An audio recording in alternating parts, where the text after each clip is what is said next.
Hello, my name is Ariana, and this is my second video of my new channel, Stories of History.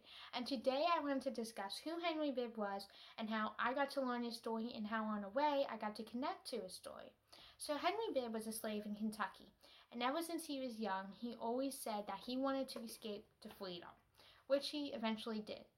And another goal of his was to learn how to read and write, which a lot of slaves could not know this. If they knew how to read and write, and if they admitted to it, even if they didn't even admit to it, if they were accused of reading and writing, they would even be put to death.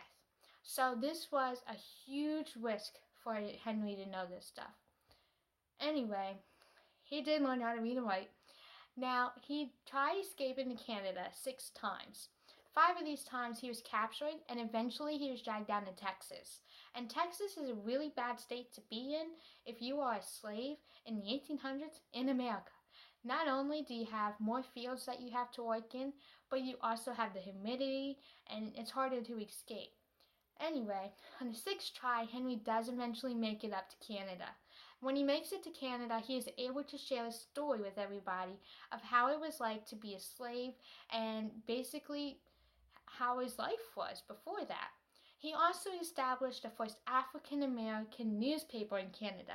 If I remember correctly, it's called The Voice of a Fugitive. Now, this was a huge deal. Like I said, if you were a slave and you knew how to read and write, more than likely you would die. But because of his knowledge, he was able to make this newspaper and share his story. So it all kind of came into play later on. Now, I learned his story by 2 ways. It's 4, but 2 ways. One way was because I read this book, and it was called My Name is Henry Bibb, A Story of Slavery and Freedom. And I was able to meet the author of it. I really can't pronounce her name, but that's how you say her name. And she was even kind enough to sign it for me. So that was one way that I kind of got more knowledge on his story. And she also explained to me more things, and I still remember basically everything that she told me. The other reason why I learned this, and this is the way I also met her, was by like a historical dig. I used to live on a plantation, and it was actually a plantation that Henry Bibb worked on. And one of his masters was William Gatewood, which he mentions in the book. And this was the plantation. It's called the Gatewood Plantation. And I used to live on the Gatewood Plantation. Now, they would have like all these historical digs where they would dig up the dirt and stuff like that, and then they would go through it, seeing if there was any like marbles or glass or anything like that. And I've done one of those digs, and I did discover a couple glass and stuff like that. So, I mean, it was kind of nice.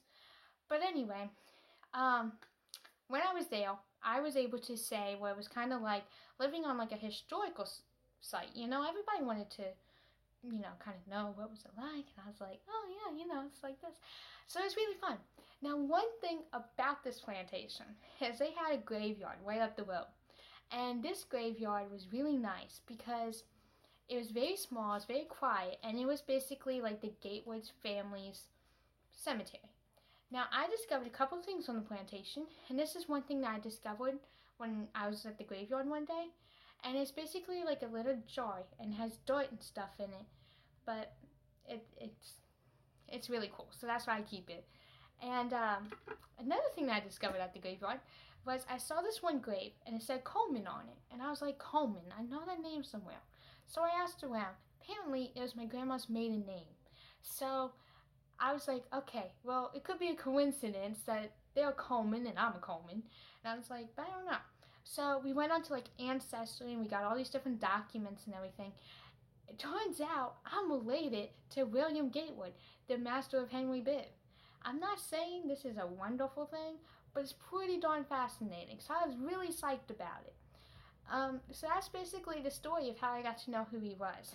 And I also read this book like 5 times, which is the backbone of why I know the story. So please, I suggest you guys read this.